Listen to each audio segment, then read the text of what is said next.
Octane Entertainment.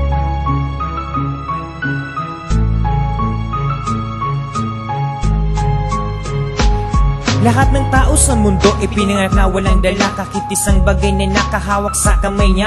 Gidot-pilak, kayamanan, lahat ay wala yan, kundi isang makabang busod na kabitin sa kanyang tiyan. Mula na nagkaisip, tanong ko sa aking isipan, kung sino kayang lumikha nitong ating sanlibutan ng araw, bituin, buwan, pati karagatan ng bundok, lupa, tubig, pati ang kagubatan, pati ang lahi ng tao. Saan kaya nagsimula? Lahi ng unggoy ba o lahi ni Edan na Teba? Pati hayop, mga halaman, ibon nagsisilip, parang kasama ng malaking isda dito sa ating karagatan. Ang utak ko'y gulong-gulo sa kaiisip sa mga to. Hindi ko alam ano ba talaga ang gagawin ko. Sana'y mayroong tumulong sa akin na isa makapangyarihan upang masagot niya itong lahat kong katanungan eh.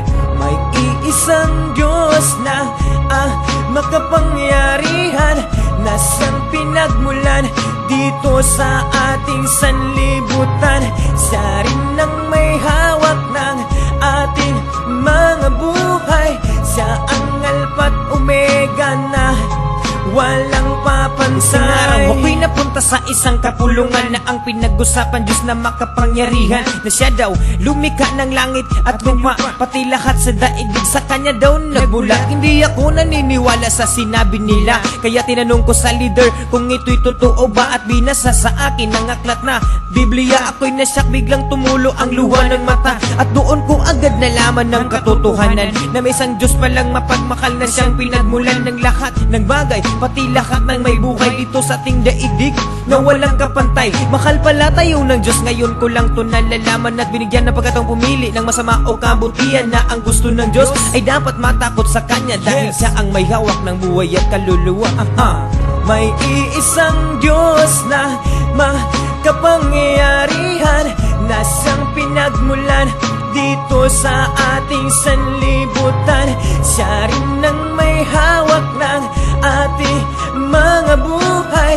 Siya ang Alpha at Omega na walang papantay. Maraming nagsasabi magugunaw daw ang mundo, kaya karamihan sa mga tao nagpapanik, nagkakagulo. Hindi nila alam kung ano kanilang gagawin. Ano kaya ang mangyayari pag mundo ay gunawin? Huwag kang matakot at huwag kang mangangamba. Dapat sa ating mga tao ay maging handa sa pagdating ng Diyos dito sa ating sanlibutan. Dapat talikdan na natin ang ating mga kasalanan, lumayo sa masama at yakapin ng mabuti, at sabihin sa sarili, ito ay okay, na para bang ikaw ay gumawa ng isang paraan kung papaano ka makakaiwas sa kasalanan. At unti-unti mong tanggapin ang pintuan ng pagbabago, pasukin mo si Kristo sa pintuan ng iyong puso. Dapat siya ang mag-ari at wala nang iba, sundin natin lahat ang mga utos niya.